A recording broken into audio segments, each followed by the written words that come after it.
We will continue tonight with their public forum, the proposed fiscal budget and development, and I'm going to call on their county administrator, Mr. Morgan. Each year in late January, we advertise soliciting citizen comments as we begin the preparatory phase of our budget, and just wanted to share with the board and the public just a little bit about the budget environment we face for the upcoming fiscal year 2021 budget.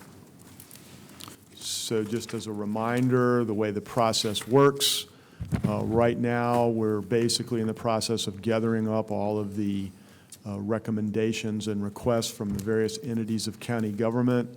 Actually today I had my first budget committee review meeting. Over the next month we'll be working on the budget that I will recommend to you, and then that will be followed by, of course, public hearing, review by the board, work sessions, and ultimately adoption in May.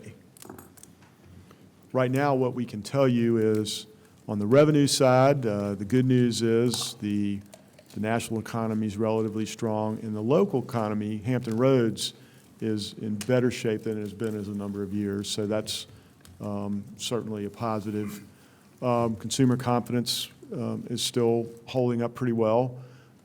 As has been reported, the state revenue outlook is, at least in the short term, unusually favorable.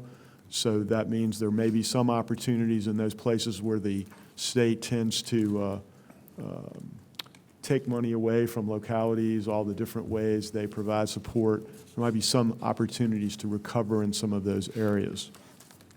I'm certainly working toward a budget that would include stable tax rates. There are, as there always are, some things to worry about.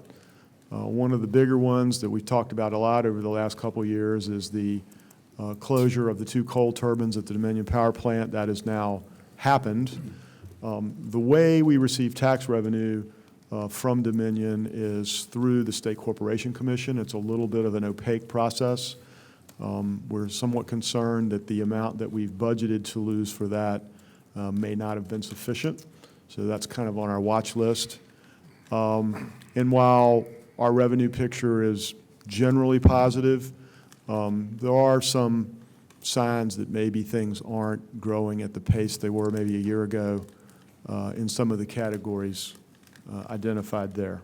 On the expenditure side, obviously our baseline goal is to sustain the excellent base budgets for the schools in the county and the services that we currently enjoy.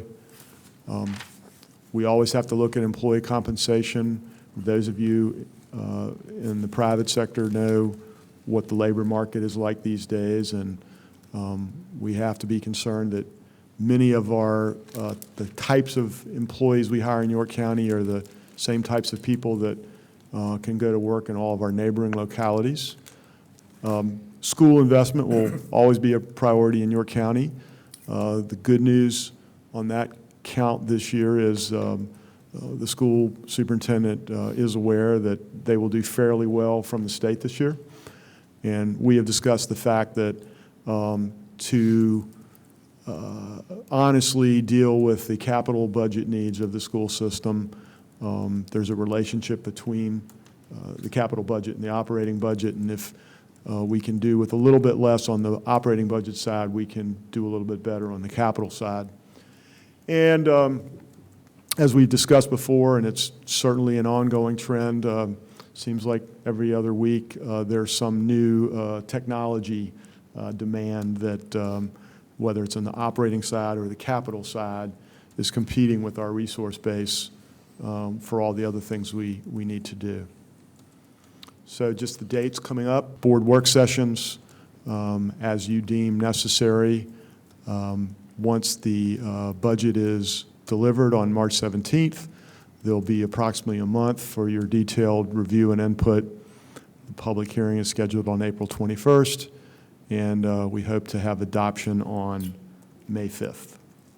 As always, we seek citizen input anytime up until really the end of April. You can email us or call us and give us your comments. Thank you, Mr. Morgan.